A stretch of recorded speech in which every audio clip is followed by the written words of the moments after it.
ಸ್ನೇಹಿತರೆ, ಮೀಡಿಯಾ ಮಾಸ್ಟರ್ಸ್ಗೆ ಸ್ವಾಗತ ಸುಸ್ವಾಗತ. ಗೆಳೆಯರೆ, ಒಂದು ದೇಶವನ್ನು ಯುದ್ಧ ಇಲ್ಲದೆ ನಾಶ ಮಾಡಬೇಕು ಅಂದರೆ ಏನು ಮಾಡಬೇಕು? ಅವರ ಆರ್ಥಿಕತೆಯನ್ನು ಹಳ್ಳಾಡಿಸಬೇಕು, ಅಲ್ಲಿನ ಯುವ ಶಕ್ತಿಯನ್ನು ದಾರಿ ತಪ್ಪಿಸಬೇಕು, ಸಾಂಕ್ರಾಮಿಕ ರೋಗಗಳು ಹರಡೋ ಹಾಗೆ ಮಾಡಬೇಕು, ಉಗ್ರವಾದವನ್ನು ಹೆಚ್ಚು ಮಾಡಬೇಕು, ಆಂತರಿಕ ಕಲಹಗಳು ಹೆಚ್ಚಾಗೋ ಹಾಗೆ ಮಾಡಬೇಕು, ಜಾತಿಗಳ ನಡುವೆ ಮತಗಳ ನಡುವೆ ಜಗಳ ಹಚ್ಚುತ್ತಾ ಹೋಗಬೇಕು. ಹೀಗೊಂದು ದೊಡ್ಡ ಪಟ್ಟಿನೇ ಇಲ್ಲಿದೆ. ಪಾಕಿಸ್ತಾನ ಹಾಗೂ ಚೈನಾಗಳು ಭಾರತದ ವಿರುದ್ಧ ಈ ಎಲ್ಲ ಅಸ್ತ್ರಗಳನ್ನು ಪ್ರಯೋಗ ಮಾಡ್ತಾ ಬಂದಿವೆ. ಅದರಲ್ಲಿ ಒಂದು ಪಾಕಿಸ್ತಾನ ಭಾರತದಲ್ಲಿ ಶುರು ಮಾಡಿದ ಆರ್ಥಿಕ ಭಯೋತ್ಪಾದನೆ. ಅದಕ್ಕಾಗಿ ಅವರು ಭಾರತದ ಕರೆನ್ಸಿಯ ಒಳಗೆ ಪ್ರವೇಶ ಮಾಡಿದರು. ಭಾರತದ ಕರೆನ್ಸಿಯನ್ನು ನಕಲು ಮಾಡೋದಕ್ಕೆ ನಿಂತರು. ಹವಾಲಾ, ಕೌಂಟರ್ಫಿಟ್ ಕರೆನ್ಸಿ ಮುಂತಾದವುಗಳನ್ನು ಹೆಚ್ಚು ಮಾಡ್ತಾ ಹೋದರು. ಆ ಟಾಸ್ಕನ್ನು ಪಾಕಿಸ್ತಾನ ಕೊಟ್ಟಿದ್ದು ಅಲ್ಲಿನ ಕನಾನಿ ಮತ್ತು ಕಾಲಿಯಾ ಬ್ರದರ್ಸ್ಗೆ. ಗೆಳೆಯರೆ, ಇಸ್ವಿ 2000ರಲ್ಲಿ ಶುರುವಾದ ಈ ಆರ್ಥಿಕ ಭಯೋತ್ಪಾದನೆ 10 ವರ್ಷಗಳಲ್ಲಿ ಅಂದರೆ 2010ರ ಹೊತ್ತಿಗೆ ಯಾವ ಮಟ್ಟಕ್ಕೆ ಬೆಳೆದು ನಿಂತಿತ್ತು ಅಂದರೆ, ಭಾರತದ ಮಾರುಕಟ್ಟೆಗೆ ಪ್ರತಿ ವರ್ಷ ಸಾವಿರಾರು ಕೋಟಿ ರೂಪಾಯಿಗಳಷ್ಟು ಕೋಟಾ ನೋಟುಗಳು ಸರಾಗವಾಗಿ ಹರಿದು ಬರೋದಕ್ಕೆ ಶುರು ಮಾಡಿದ್ವು. ಹಾಗಾದರೆ ಈ ಕನಾನಿ ಮತ್ತು ಕಾಲಿಯಾ ಬ್ರದರ್ಸನ್ನು ಪಾಕಿಸ್ತಾನದ ISI ಹೇಗೆ ಬಳಸ್ಕೊಳ್ತು? ಅವರು ಭಾರತವನ್ನು ಹಾಳು ಮಾಡೋದಕ್ಕೆ ಮಾಡಿದ ಪ್ರಯತ್ನಗಳು ಹೇಗಿದ್ವು? ಬನ್ನಿ ನೋಡೋಣ. ಗೆಳೆಯರೆ, ಈ ಜಗತ್ತನ್ನು ಅತಿ ಹೆಚ್ಚಾಗಿ ಕಾಡ್ತಾ ಇರೋದು ಭಯೋತ್ಪಾದನೆ, ಮಾದಕ ದ್ರವ್ಯಗಳ ಚಲಾವಣೆ, ಕೌಂಟರ್ಫಿಟ್ ಕರೆನ್ಸಿ ಮತ್ತು ಭೂಗತ ಲೋಕ. ಹಾಗೆ ನೋಡಿದರೆ ಈ 4ರ ನಡುವೆ ತುಂಬಾ ಹತ್ತಿರದ ಸಂಬಂಧ ಕೂಡ ಇದೆ. ಇನ್ನು ಪಾಕಿಸ್ತಾನ ಭಾರತದ ವಿರುದ್ಧ ಈ 4ನ್ನು ಪ್ರಯೋಗ ಮಾಡಿದೆ. ಇಲ್ಲಿ ಪಾಕಿಸ್ತಾನ ಅನ್ನೋ ದೇಶಕ್ಕೆ ಭಾರತದ ವಿರುದ್ಧ ಒಂದು ನೇರ ಯುದ್ಧ ಮಾಡಿ ಗೆಲ್ಲೋದಕ್ಕೆ ಸಾಧ್ಯ ಆಗೋದಿಲ್ಲ ಅನ್ನೋದು ಅರ್ಥ ಆದ ನಂತರ ಪಾಕಿಸ್ತಾನ ಶಾಡೋ ವಾರನ್ನು ಶುರು ಮಾಡ್ತಲ್ಲ, ಆಗ ಏನೆಲ್ಲ ಭಾರತದ ವಿರುದ್ಧ ಮಾಡೋದಕ್ಕೆ ಸಾಧ್ಯನೋ ಅದೆಲ್ಲವನ್ನು ಅವರು ಮಾಡೋದಕ್ಕೆ ನಿಂತರು. ಅದರಲ್ಲಿ ಪಾಕಿಸ್ತಾನ ಅತಿ ಹೆಚ್ಚು ಗಮನ ಕೊಟ್ಟಿದ್ದು ಭಯೋತ್ಪಾದನೆ, ಹವಾಲಾ, ಕೌಂಟರ್ಫಿಟ್ ಕರೆನ್ಸಿ, ಡ್ರಗ್ಸ್ ಮತ್ತು ಫಾಲ್ಸ್ ನೆರೆಟಿವ್ಗಳ ಕಡೆಗೆ. ಗೆಳೆಯರೆ, ನಿಮಗೆ ಗೊತ್ತಿರಲಿ, ಅದು ಅಂಡರ್ ವರ್ಲ್ಡ್ ಇರಲಿ, ಭಯೋತ್ಪಾದಕ ಕೃತ್ಯಗಳೇ ಇರಲಿ ಅಥವಾ ಇನ್ಯಾವುದೇ ಇರಲಿ, ಈ ಜಗತ್ತಲ್ಲಿ ಹಣ ಇಲ್ಲದೆ ಯಾವುದೂ ನಡೆಯೋದಿಲ್ಲ. ಎಲ್ಲದಕ್ಕೂ ಹಣ ಬೇಕು. 1991ರಲ್ಲಿ ನಮ್ಮ ಮಾಜಿ ಪ್ರಧಾನಿ ರಾಜೀವ್ ಗಾಂಧಿಯವರನ್ನು ಕೊಂದ್ರಲ್ಲ, ಆಗ ಕೂಡ LTTEಗೆ ಯುರೋಪ್ನಿಂದ ದೊಡ್ಡ ಪ್ರಮಾಣದ ಹಣ ವರ್ಗಾವಣೆ ಆಗಿತ್ತು ಅನ್ನೋ ಮಾಹಿತಿಗಳಿವೆ. ಸೊ ಆ ಹಣ ಬಂದ ನಂತರವೇ ರಾಜೀವ್ ಅವರ ಹತ್ಯೆ ಇಲ್ಲಾಗಿತ್ತು. ಇನ್ನು ಇವತ್ತು ಜೆನ್ ಝಿ ಅದು ಇದು ಅಂತ ಮಾತಾಡ್ತೀವಲ್ವಾ, ಅವರು ನೇಪಾಳದಲ್ಲಿ, ಬಾಂಗ್ಲಾದೇಶದಲ್ಲಿ ಮಾಡ್ತಾ ಇರೋ ಗಲಾಟೆಗಳು, ಪ್ರತಿಭಟನೆಗಳು, ಭಾರತದಲ್ಲಿ ನಡೆಯೋ ಪ್ರತಿಭಟನೆಗಳು, ಇವುಗಳ ಹಿಂದೆ ಕೂಡ ದೊಡ್ಡ ಮಟ್ಟದ ಹಣ ಕೈ ಬದಲಾವಣೆ ಆಗ್ತಾ ಇರತ್ತೆ. ಯಾರೋ ಫಂಡ್ ಮಾಡ್ತಾರೆ, ಮತ್ತಿನ್ಯಾರೋ ಅದರಿಂದ ಲಾಭ ಮಾಡ್ಕೋತಾರೆ, ಇನ್ಯಾರೋ ಕೆಲಸ ಮಾಡ್ತಾ ಹೋಗ್ತಾರೆ. ಎಲ್ಲ ಕೂಡ ಹಣಕ್ಕಾಗಿನೇ. ಈ ಹಣ ಇಲ್ಲದೆ ಜಗತ್ತಲ್ಲಿ ಇವತ್ತು ಏನೂ ನಡೆಯೋದಿಲ್ಲ. ಭಾರತದ ವಿರುದ್ಧ ಭಯೋತ್ಪಾದನೆಯನ್ನು ಬೆಳೆಸೋದಕ್ಕೆ ಹೋದ ಪಾಕಿಸ್ತಾನಕ್ಕೆ ಕೂಡ ಹಣನೇ ಬೇಕಾಗಿತ್ತು.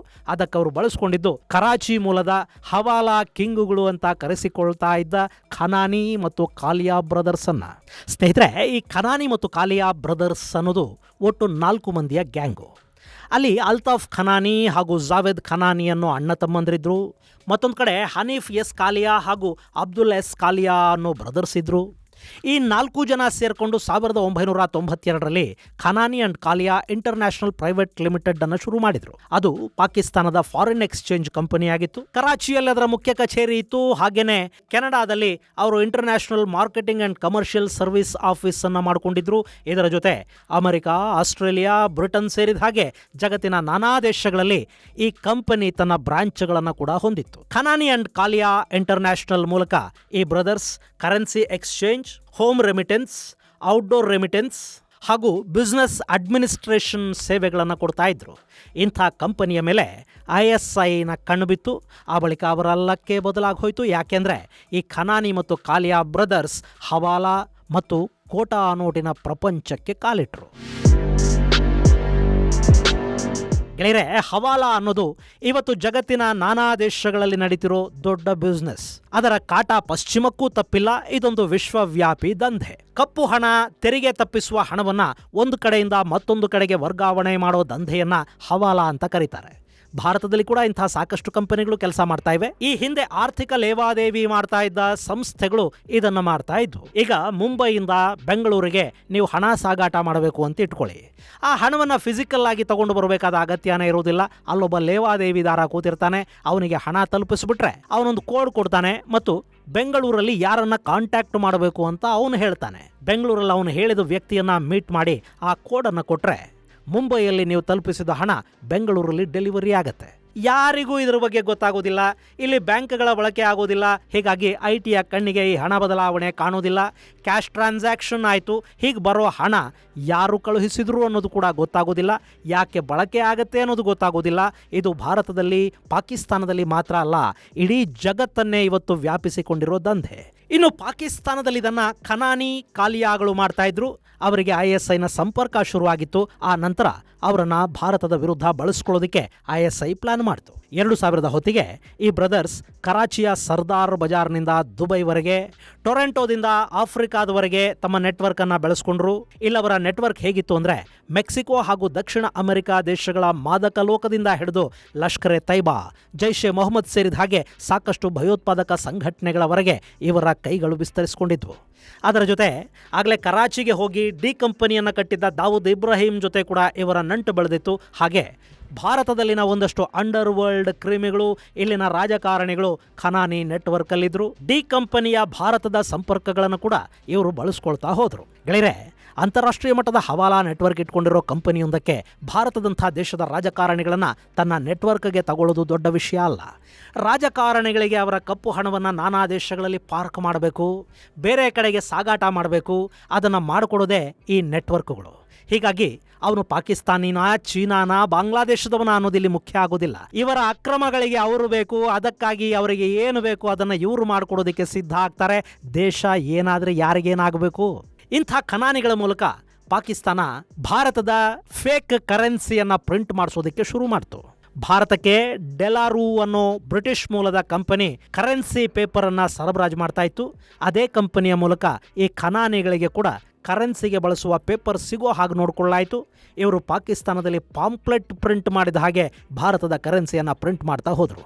ಅದನ್ನು ದುಬೈ, ಕಾಠ್ಮಂಡು, ಢಾಕಾ, ಕೌಲಾಲಂಪುರ್ಗಳ ಮೂಲಕ ಡಿ ಕಂಪನಿ ಅಂದರೆ ದಾವೂದ್ ಸಹಚರರು ಹಾಗೂ ಭಯೋತ್ಪಾದಕ ಸಂಘಟನೆಗಳನ್ನು ಬಳಸಿಕೊಂಡು ಭಾರತದೊಳಕ್ಕೆ ಪಂಪ್ ಮಾಡೋದಕ್ಕೆ ಶುರು ಮಾಡಿದರು. ಈ ಕರೆನ್ಸಿ ನೇಪಾಳದ ಗಡಿ ಮೂಲಕ ಉತ್ತರ ಪ್ರದೇಶವನ್ನು ತಲುಪ್ತಾ ಹೋಯಿತು. ಅಲ್ಲಿಂದ ಭಾರತದಾದ್ಯಂತ ಚಲಾವಣೆಗೆ ಬರ್ತಾ ಇತ್ತು. ಹೀಗೆ ಬಂದ ಫೇಕ್ ಹಣ ಭಾರತದ ನೋಟುಗಳ ಜೊತೆ ಸೇರಿ ಸರ್ಕ್ಯುಲೇಟ್ ಆಗ್ತಾ ಹೋಯಿತು. ಗೆಳೆಯರೆ, ಒಂದು ದೇಶದ ಅರ್ಥವ್ಯವಸ್ಥೆಯಲ್ಲಿ ಕೋಟಾ ನೋಟುಗಳ ಸಂಖ್ಯೆ ಹೆಚ್ಚಾದರೆ ಆ ದೇಶದ ಆರ್ಥಿಕ ವ್ಯವಸ್ಥೆನೇ ಕುಸಿದು ಹೋಗೋ ಸಾಧ್ಯತೆ ಇರುತ್ತೆ. ಹಾಗೆ ನೋಡಿದರೆ ಇಲ್ಲಿ ಪ್ರತಿ ವರ್ಷ 1,500-2,000 ಕೋಟಿ ರೂಪಾಯಿಗಳವರೆಗೆ ಕೋಟಾ ನೋಟುಗಳು ಪಾಕಿಸ್ತಾನದಿಂದ ಭಾರತಕ್ಕೆ ಬರೋದಕ್ಕೆ ಶುರು ಮಾಡಿದ್ವು. ಆ ನೋಟುಗಳು ಎಷ್ಟು ಚೆನ್ನಾಗಿರ್ತಾ ಇದ್ವು ಅಂದರೆ ಅಸಲಿ ಯಾವುದು ನಕಲಿ ಯಾವುದು ಅನ್ನೋದನ್ನ ಪತ್ತೆ ಮಾಡೋದಕ್ಕೆ ಕೂಡ ಸಾಧ್ಯ ಆಗ್ತಾ ಇರಲಿಲ್ಲ. ಯಾಕೆಂದರೆ ಎರಡೂ ನೋಟುಗಳಿಗೆ ಬಳಕೆ ಆಗ್ತಾ ಇದ್ದದ್ದು ಒಂದೇ ಪೇಪರು. ಅದನ್ನು ಸರಬರಾಜು ಮಾಡ್ತಾ ಇದ್ದದ್ದು ಡೆಲಾರೂ ಅನ್ನೋ ಕಂಪನಿ. ಅಲ್ಲ, ಕರೆನ್ಸಿ ನೋಟುಗಳಿಗೆ ಬಳಕೆ ಮಾಡೋ ಪೇಪರನ್ನು ಡೆಲಾರು ಕೋಟಾ ನೋಟು ಮಾಡೋರಿಗೆ ಕೊಡ್ತಾ ಇದೆ ಅನ್ನೋದು ಭಾರತಕ್ಕೆ ಗೊತ್ತೇ ಆಗಲಿಲ್ವಾ? ಗೆಳೆಯರೆ, ಇಲ್ಲಿ ಕೋಟಾ ನೋಟು ಪ್ರಿಂಟ್ ಮಾಡೋರಿಗೆ ನೇರವಾಗಿ ಡೆಲಾರು ಪೇಪರನ್ನು ಕೊಡ್ತಾ ಇರಲಿಲ್ಲ. ಬದಲಿಗೆ ಭಾರತ ಎಲ್ಲಿಂದ ಕರೆನ್ಸಿ ಪ್ರಿಂಟಿಂಗ್ಗೆ ಪೇಪರನ್ನು ತರಿಸ್ಕೊಳ್ತಾ ಇತ್ತೋ ಅದೇ ಕಂಪನಿಯಿಂದ ಪಾಕಿಸ್ತಾನ ಕೂಡ ತನ್ನ ಕರೆನ್ಸಿಗೂ ಪೇಪರ್ ಖರೀದಿ ಮಾಡೋದಕ್ಕೆ ಶುರು ಮಾಡ್ತು. ಆದ್ರೆ ಅವ್ರು ಎಷ್ಟು ಕರೆನ್ಸಿ ಪ್ರಿಂಟ್ ಮಾಡ್ತಾ ಇದ್ರು ಅದಕ್ಕಿಂತ ಹೆಚ್ಚು ಪ್ರಮಾಣದ ಪೇಪರನ್ನು ತರಿಸ್ಕೊಳ್ತಾ ಹೋದ್ರು. ಈ ಪೇಪರನ್ನು ಖನಾನಿಗಳಿಗೆ ಪಾಕಿಸ್ತಾನದ ಸರ್ಕಾರವೇ ಸರಬರಾಜು ಮಾಡ್ತಾ ಹೋಯ್ತು ISIನ ಮೂಲಕ. ಇದು ಭಾರತಕ್ಕೆ ಗೊತ್ತಾಗಲಿಲ್ಲ ಅಂತೇನಲ್ಲ, ಗೊತ್ತಾಯ್ತು. ಮತ್ತು ಅವತ್ತಿನ ಹಣಕಾಸು ಸಚಿವ ಪ್ರಣಬ್ ಮುಖರ್ಜಿ ಡೆಲಾರೂ ಇಂದ ನಾವಿನ್ನು ಮುಂದೆ ಈ ಕರೆನ್ಸಿಗೆ ಪೇಪರನ್ನು ಖರೀದಿ ಮಾಡೋದು ಬೇಡ ಅಂತ ಹೇಳಿದ್ರು. ಅವರ ಜೊತೆಗಿನ ಕಾಂಟ್ರಾಕ್ಟನ್ನು ರದ್ದು ಮಾಡಿಕೊಂಡ್ರು. ಕಂಪನಿಯನ್ನು ಬ್ಲ್ಯಾಕ್ ಲಿಸ್ಟ್ಗೆ ಕೂಡ ಸೇರಿಸಲಾಯಿತು. ಆದರೆ 2012ರಲ್ಲಿ ಹಣಕಾಸು ಸಚಿವರು ಬದಲಾದರು. ಪ್ರಣಬ್ ಅವರ ಜಾಗಕ್ಕೆ ಪಿ ಚಿದಂಬರಂ ಬಂದರು. ಅವತ್ತಿಗೆ ಕೇಂದ್ರ ಹಣಕಾಸು ಇಲಾಖೆಯ ಸೆಕ್ರೆಟರಿಯಾಗಿ ಅರವಿಂದ್ ಮಾಯಾರಾಮ್ ಇದ್ರು. ಈತ ರಾಜಸ್ಥಾನ ಮೂಲದ IAS ಅಧಿಕಾರಿ. ಈತನ ತಾಯಿ ಇಂದಿರಾ ಮಾಯಾರಾಮ್ ಈ ಹಿಂದೆ ರಾಜಸ್ಥಾನದಲ್ಲಿ ಸಚಿವೆ ಕೂಡ ಆಗಿದ್ರು. ಅರವಿಂದ್ ಮಾಯಾರಾಮ್ ಬ್ಲ್ಯಾಕ್ ಲಿಸ್ಟ್ಗೆ ಸೇರಿದ್ದ ಡೆಲಾರೂ ಜೊತೆ ಮತ್ತೆ ಪೇಪರ್ ಖರೀದಿಯನ್ನು ಆರಂಭ ಮಾಡೋದಕ್ಕೆ ಅವಕಾಶವನ್ನು ಮಾಡಿಕೊಟ್ರು ಅಂತ ಹೇಳಲಾಗುತ್ತೆ. ಚಿದಂಬರಂ ಅವತ್ತಿಗೆ ಆರ್ಥಿಕ ಸಚಿವರಾಗಿದ್ದರು. 2013ರಿಂದ ಮತ್ತೆ ಡೆಲಾರೂ ಪೇಪರು ಭಾರತದ ಕರೆನ್ಸಿಗೆ ಬಳಕೆ ಆಗೋದಕ್ಕೆ ಶುರುವಾಯಿತು. ಪಾಕಿಸ್ತಾನ ಕೂಡ ಅದೇ ಪೇಪರನ್ನು ಬಳಸ್ತಾ ಇತ್ತು. ಫೇಕ್ ಕರೆನ್ಸಿ ಮತ್ತೆ ಶುರುವಾಯಿತು. ಈ ಸಂದರ್ಭದಲ್ಲಿ ಭಾರತದ ಕರೆನ್ಸಿ ಅಚ್ಚುಗಳು ಕೂಡ ಖನಾನಿಗಳ ಕೈ ಸೇರಿದ್ವು ಅಂತ ಹೇಳ್ತಾರೆ. ಹಾಗೆ ಈ ಕರೆನ್ಸಿ ಪೇಪರ್ ವಿಷಯದಲ್ಲಿ ಭಾರತ ಸರ್ಕಾರ ಹಾಗೂ ಡೆಲಾರೂ ನಡುವೆ ಸೋಮೇಂದ್ರು ಕೌಶಲ್ ಅನ್ನೋ ದೆಹಲಿಯ ವ್ಯಾಪಾರಿಯೊಬ್ಬ ಬ್ರೋಕರೇಜ್ ಮಾಡಿದ್ದ ಮತ್ತು ಅದಕ್ಕಾಗಿ ಅವನು 15% ಕಮಿಷನ್ ತಗೊಂಡಿದ್ದ ಅನ್ನೋದು ಕೂಡ ಮುಂದೆ ಗೊತ್ತಾಗ್ತಾ ಹೋಯಿತು. ಆದರೆ ಇದೆಲ್ಲ ಬಹಿರಂಗ ಆಗೋ ಹೊತ್ತಿಗೆ ಭಾರತದ ಆರ್ಥಿಕತೆಯಲ್ಲಿ ಅಸಲಿ ನೋಟುಗಳಷ್ಟೇ ಪ್ರಮಾಣದಲ್ಲಿ ನಕಲಿ ನೋಟುಗಳು ಕೂಡ ಬಂದು ಸೇರಿದ್ವು. ಇದೆಲ್ಲ ಪನಾಮಾ ಪೇಪರ್ಸ್ ಲೀಕಲ್ಲಿ ಹೊರಬಿದ್ದ ಮಾಹಿತಿ. ಅದರಲ್ಲಿ ಎಷ್ಟು ನಿಜ ಎಷ್ಟು ಸುಳ್ಳು ಅನ್ನೋದನ್ನ ಸರ್ಕಾರ ಹೇಳಬೇಕು. ನಮಗೆ ಈ ಬಗ್ಗೆ ಹೆಚ್ಚು ಗೊತ್ತಿರೋದಕ್ಕೆ ಸಾಧ್ಯ ಇಲ್ಲ. ಆದರೆ ಈ ಮಾಯಾರಾಮ್ ನಿವೃತ್ತಿಯ ನಂತರ ಕೂಡ ಅಶೋಕ್ ಗೆಹ್ಲೋಟ್ ಅವರ ಸರ್ಕಾರದ ಅವಧಿಯಲ್ಲಿ ರಾಜಸ್ಥಾನದ ಚೀಫ್ ಎಕನಾಮಿಕ್ ಅಡ್ವೈಸರ್ ಆಗಿ ಕೆಲಸ ಮಾಡ್ತಾರೆ. ಸೊ ಈತ ಅವತ್ತಿನ ಸರ್ಕಾರದಲ್ಲಿ ಅದೆಷ್ಟು ರಾಜಕೀಯವಾಗಿ ಪ್ರಭಾವಿಯಾಗಿದ್ರು ಅನ್ನೋದು ಇದರಿಂದ ಗೊತ್ತಾಗುತ್ತೆ. ಇನ್ನು 2016 ಡಿಸೆಂಬರ್ 8ನೇ ತಾರೀಕು ಪ್ರಧಾನಿ ಮೋದಿ ನೋಟ್ ಬ್ಯಾನ್ ನಿರ್ಧಾರವನ್ನು ಕೈಗೊಂಡ ನಂತರ ಪಾಕಿಸ್ತಾನದ ಜಂಘಾಬಲಾನೆ ಉಡುಗೋಯ್ತು. ಆ ಬ್ರದರ್ಸ್ ತಮ್ಮ ಸರ್ವಸ್ವವನ್ನು ಕಳ್ಕೊಂಡ್ರು. ಅಲ್ಲಿನ ಗೋದಾಮುಗಳಲ್ಲಿ ಕೋಟ್ಯಂತರ ರೂಪಾಯಿ ಮೌಲ್ಯದ ಭಾರತೀಯ ಕರೆನ್ಸಿ ಪ್ರಿಂಟ್ ಆಗಿ ಕೂತ್ಕೊಂಡಿತ್ತು. ಅದು ಭಾರತಕ್ಕೆ ಬಂದ್ರೂ ವ್ಯರ್ಥ ಅನ್ನೋ ಪರಿಸ್ಥಿತಿ ಇತ್ತು. ಯಾಕೆಂದ್ರೆ ಅಲ್ಲಿ ಪ್ರಿಂಟ್ ಆಗಿದ್ದ ಕರೆನ್ಸಿ ಭಾರತದಲ್ಲಿ ಬ್ಯಾನ್ ಆಗಿತ್ತು. ಇದರ ನಡುವೆ ಖನಾನಿ ಅಂಡ್ ಕಾಲಿಯಾ ಬ್ರದರ್ಸ್ ಹಾಗೂ ಐಸಿಸ್ನ ನಡುವೆ ಅದು ಯಾವ ಮನಸ್ತಾಪ ಬಂತೋ ಏನೋ, ನೋಟ್ ಬ್ಯಾನ್ ಆದ 1 ತಿಂಗಳ ಒಳಗಾಗಿ ಹವಾಲಾ ಕಿಂಗ್, ಕೋಟಾ ನೋಟಿನ ಕಿಂಗ್ ಜಾವೇದ್ ಖನಾನಿ ತನ್ನ ಸೈಮಾ ಟವರ್ನ 8ನೇ ಫ್ಲೋರ್ನಿಂದ ಬಿದ್ದು ಸಾವನ್ನಪ್ತಾನೆ. ಅದನ್ನು ಅಪಘಾತ ಅಂತ ಆತನ ಕುಟುಂಬ ಹೇಳುತ್ತೆ. ಆತ್ಮಹತ್ಯೆ ಅಂತ ಪಾಕಿಸ್ತಾನದ ಪೊಲೀಸರು ಕೇಸು ದಾಖಲು ಮಾಡ್ತಾರೆ. ಈ ಜಾವೇದ್ ಖನಾನಿಯನ್ನ ISI ಕೊಂದು ಹಾಕ್ತು ಅಂತ ಮತ್ತೆ ಕೆಲವರು ಹೇಳ್ತಾರೆ. ಆದರೆ ಆತ ಯಾಕೆ ಸತ್ತ, ಹೇಗೆ ಸತ್ತ ಅನ್ನೋದು ಕಡೆಗೂ ಗೊತ್ತಾಗೋದಿಲ್ಲ. ಒಂದು ಪೋಸ್ಟ್ ಮಾರ್ಟಮ್ ಕೂಡ ಇಲ್ಲದೆ ಅವನ ದೇಹವನ್ನು ದಫನ್ ಮಾಡಲಾಗತ್ತೆ. ಇದಾದ ಮೇಲೆ ಅಲ್ತಾಫ್ ಖನಾನಿ ಜೈಲು ಪಾಲಾದ. ಹಾಗೇನೆ ಕಾಲಿಯಾಗಳು ಕೂಡ ಅಲ್ಲಿ ಕಾಣೆಯಾದರು. ಒಟ್ಟಾರೆ ನೋಟ್ ಬ್ಯಾನ್ ಅನ್ನೋದು ಪಾಕಿಸ್ತಾನದ ಕೋಟಾ ನೋಟಿನ ದೊಡ್ಡ ರಾಕೆಟ್ ಒಂದನ್ನ ಬೀದಿಗೆ ಬರೋ ಹಾಗೆ ಮಾಡ್ತು. ಇನ್ನು ಇವ್ರ ಬಗ್ಗೆ ನಿಮಗೆ ಹೇಳಲೇಬೇಕಾದ ಮತ್ತೊಂದು ವಿಷಯ ಇದೆ. ಅದೇನು ಅಂದ್ರೆ, ಭಾರತದಲ್ಲಿ ನಡೆದ ಸಾಕಷ್ಟು ಭಯೋತ್ಪಾದಕ ಕೃತ್ಯಗಳಿಗೆ ಕೂಡ ಈ ಬ್ರದರ್ಸ್ ISIಗೆ ಹಣಕಾಸಿನ ಸಹಾಯವನ್ನು ಮಾಡಿದ್ರಂತೆ. ಅದರಲ್ಲೂ 2008ರಲ್ಲಿ ಭಾರತದಾದ್ಯಂತ ನಡೆದ ದಾಳಿಗಳಿದ್ವಲ್ಲ, ಅವುಗಳ ಹಿಂದಿನ ಆರ್ಥಿಕ ಶಕ್ತಿ ಈ ಖನಾನಿ ಮತ್ತು ಕಾಲಿಯಾಗಳಾಗಿದ್ರು ಅಂದರೆ ಖಂಡಿತ ತಪ್ಪೇನಿಲ್ಲ. ಇದು ಗೆಳೆಯರೆ, ಭಾರತದ ವಿರುದ್ಧ ಕೋಟಾ ನೋಟು ಯುದ್ಧವನ್ನು ಸಾರಿದ್ದ ಖನಾನಿ ಮತ್ತು ಕಾಲಿಯಾಗಳ ಕುರಿತಾದ ಒಂದಷ್ಟು ಮಾಹಿತಿ. ಮುಂದಿನ ಸಂಚಿಕೆಯಲ್ಲಿ ಮತ್ತಷ್ಟು ವಿಶೇಷಗಳ ಜೊತೆ ಮತ್ತೆ ಭೇಟಿಯಾಗೋಣ. ಅಲ್ಲಿವರೆಗೆ ಜೈ ಹಿಂದ್, ಜೈ ಕರ್ನಾಟಕ.